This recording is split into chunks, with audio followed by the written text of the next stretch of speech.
जब प्राण प्रतिष्ठा का दिन और करीब आ रहा है, कई कंट्रोवर्सीज भी हैं, बात सेक्युलरिज्म की भी बार बार की जा रही है कि सेक्युलर इंडिया के लिए 6 दिसंबर का दिन एक काला दिवस माना गया था।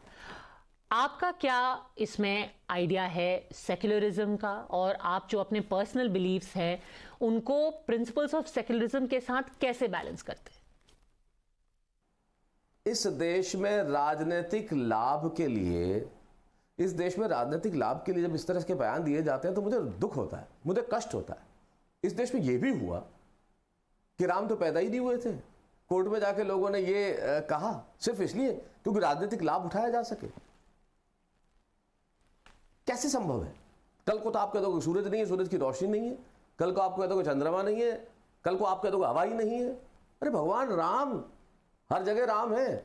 हम जब अभिवादन करते हैं तो राम है, हम बातचीत करते हैं तो राम है, हमारे नाम के साथ राम है। और राजनीतिक लाभ के लिए लोगों ने ऐसा कहा तो ऐसे विवाद उठते रहते हैं। मुझे अब तो, और जब फिर ये कहा कि भाई न्यायालय जो फैसला कर लेगा वो हमें मंजूर है। अब तो न्यायालय ने फैसला कर दिया तो अब तो स्वीकार कर लो भाई। अब तो मुंह से कह दो कि हाँ ठीक बात है, इसमें क्या दिक्कत है। लेकिन अब तक, तब मुझे थोड़ा सा दुख होता है, थोड़ा कष्ट होता है। श्री राम और उनकी कथा अनंत है, अद्भुत है, और ये आस्था का प्रतीक है। हमें आस्थाओं का सम्मान करना चाहिए। प्रधानमंत्री ने कहा है कि 22 जनवरी को हर कोई अपने घर में ही इसको दिवाली की तरह मनाए।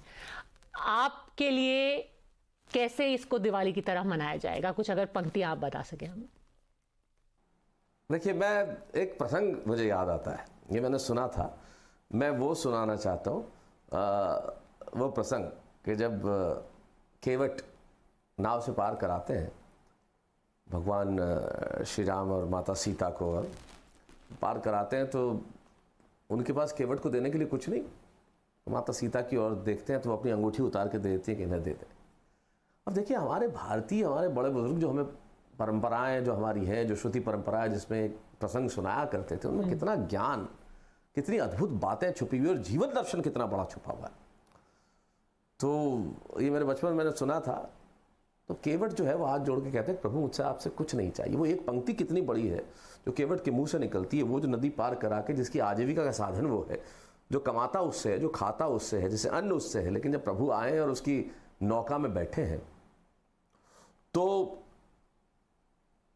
जब वो कहते हैं कि ये ले लो आप, आपके लिए ये है, तो केवट हाथ जोड़ के कहते हैं, प्रभु मैं क्या लूँ आपसे, बस मैंने आपको पार कराया है प्रभु इस नदी के, इस नाव के द्वारा।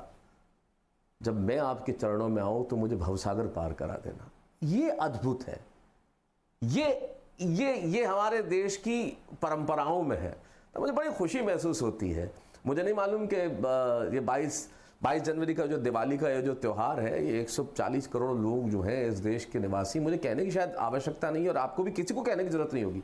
स्वतःस्फूर्त इस दिन इस देश के अंदर हर घर में मेरे ख्याल से दीपक प्रज्वलित होंगे, और ऐसा वातावरण होगा जो मुझे लगता है कि हमने कभी देखा नहीं होगा।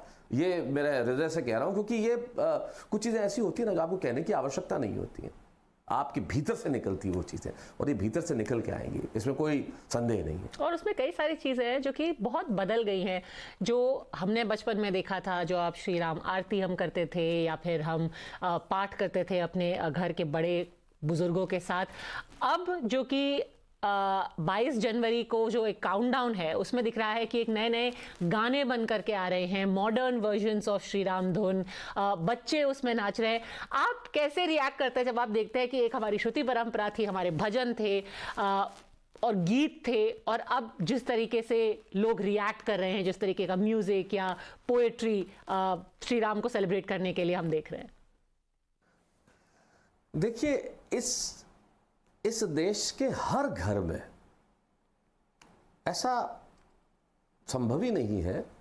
जैसे हमने अपने बचपन में हमारे दादाजी से राम कथा के प्रसंग सुने, रामायण के प्रसंग सुने, हमारे दादाजी से, हमारे पिताजी से सुने, वैसे ही हर घर में ऐसा संभव ही नहीं है कि हमारे जो बच्चे हैं उन्हें जानकारी नहीं हो। लेकिन हाँ, निश्चित तौर पे जब समय बदलता है तो अध्ययन की चीज़ें बदल जाती है, तरीके बदल जाते हैं। और अब जब ये मौका आया है तो इस मौके के बाद एक बार जो है वो लोग भी जिन्हें शायद पता नहीं हो इस चीज़ के बारे में, तो उनमें एक नया जोश और उल्लास और उमंग पैदा हुआ। मुझे लगता है कि ये इतने सारे लोगों के प्रयास से ये चीज़ हो रही है, इसमें करोड़ों लोगों की भावनाएं जुड़ी हुई हैं इतने वर्षों से। मैं एक बहुत छोटा सा प्रसंग मुझे याद आता है कि ये चीज़ कई बार होता है ना कि हमें लगता है कि हम कुछ किसी चीज़ के लिए जो हमारा योगदान है बहुत कम है या ज़्यादा है। कम ज़्यादा नहीं होता, ये सब मिलकर जो प्रयास होता है वो अद्भुत होता है। मुझे प्रसंग याद आता है रामायण का कि जब ये नल और नील जो हैं वो शिलाओं पर राम लिख के जब सेतु बना रहे थे, तो भगवान श्री राम ने देखा कि एक गिलहरी वहाँ से जाती, वो समुद्र में जाके अपने शरीर को भिगोती, वापस लौटती समुद्र के किनारे और मिट्टी में उलट पुलट होती, फिर वापस जाती और समुद्र में जाती और फिर आती, मिट्टी में उलट पुलट होती अपने गीले तन के साथ, फिर वहाँ जाती। ऐसा 3-4 बार किया। तो भगवान श्री राम ने कौतूहलवश पूछा कि क्या कर रही हो? बोले मैं पुल बना रही हूँ, सेतु बना रही हूँ। तो भगवान श्री राम बोले मिट्टी के 4 कणों से तुम्हारा सेतु बन जाएगा, पुल बन जाएगा? तो गिलहरी ने जो जवाब दिया वो भावनाओं का प्रतीक है। गिलहरी कहती है प्रभु श्री राम, मैं भी जानती हूँ कि इन 4 कणों से सेतु नहीं बनेगा, या मुझे नहीं पता बनेगा या नहीं बनेगा, लेकिन इतना जरूर जानती हूँ कि जब भी इतिहास लिखा जाएगा तब ये जरूर लिखा जाएगा कि मिट्टी के 4 कणों का सही योगदान मेरा भी था। तो आज जितने लोग हैं जो प्रफुल्लित हैं, उल्लसित हैं, उनकी सभी की भावनाओं का अद्भुत योगदान है।